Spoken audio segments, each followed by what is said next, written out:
Hi, my name is Lauren Eldahar. I have lived in South Florida my whole life, and I'm a realtor who calls Coral Springs home. A lot of my clients come from out of state and struggle to get a lay of the land, so today I'm going to give you a little guided tour of South Florida that ultimately hones in on Coral Springs. Now, in the weeks to come, I'm going to break down the best neighborhoods in Coral Springs, doing videos about specific neighborhoods, but in the meantime, if you want to see what houses look like in South Florida, follow the link in the description of this video to my website where you'll find up-to-date listings. So, let's get started. So, let's start the tour in Fort Lauderdale. Everyone knows Fort Lauderdale is a famous spring break location, and because this is the airport you're probably going to fly into if you're coming to South Florida. We also have international airports in Miami and Palm Beach, though. So let's pretend your flight lands at Fort Lauderdale Airport, and the first thing you would probably do is you head to Las Olas Boulevard. Las Olas is the downtown Fort Lauderdale area, and it's the main road that goes from downtown Fort Lauderdale out to the beach. So it's definitely like the iconic Fort Lauderdale area. You'll find shopping, great restaurants, art galleries. It feels like there's always an event going on there throughout the year. So definitely go there, grab a drink, walk around, and get the real feel of Fort Lauderdale. Now, if you want to explore east and west from here, you're going to hop on 595, which is the interstate that goes east to west and connects all the important highways that go north and south, like I-95. So if you follow I-95 north and south, we're going to go up north on the coast. We'll hit Pompano Beach, Deerfield Beach, and Boca Raton, with a bunch of smaller coastal towns in between. If you're looking to live on the water, I really recommend just take a day and drive up A1A. Find out what area suits you.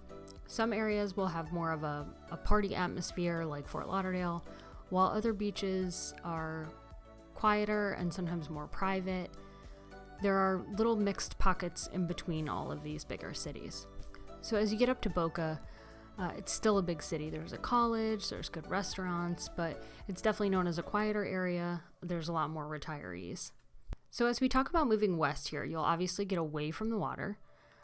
You'll get more for your money, though going all the way west doesn't necessarily guarantee a good value, and more on that later. But you can almost imagine the order that things were built in Florida. Everything starts at the coast and moves inland. So for instance, as Boca grew, people started moving west, and as Fort Lauderdale grew, people started moving west, and these areas eventually all meet up. Now, the reason I go into that is because I'm a history nerd and I like to understand how everyone ended up out here. So all these areas got built out, and then Parkland and Coral Springs weren't established until the early to mid 60s. So you'll see that in South Coral Springs, these homes are going to be a little bit older, mostly built in the 80s. And as you move north, in North Coral Springs, these homes were built in like the early 90s. Parkland is similar in that a lot of those homes are from the early 90s. And a little bit after, you'll find some new construction up in the last to be developed areas of Parkland. If you go down Holmberg Road and you go into the first to be developed areas in Parkland, you'll see a little bit older homes.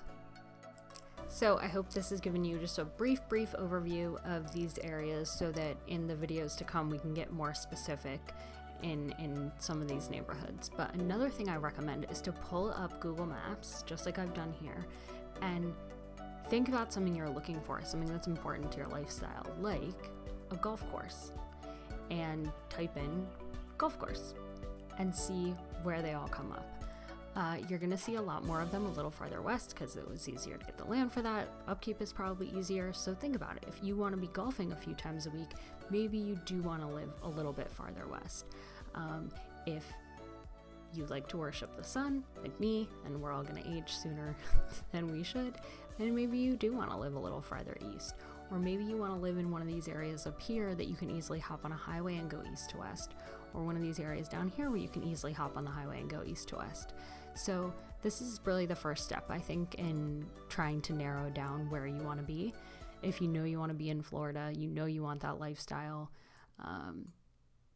pinpoint certain things that are important to you, that are on your list, that are important to your lifestyle, and then we can start narrowing down from there.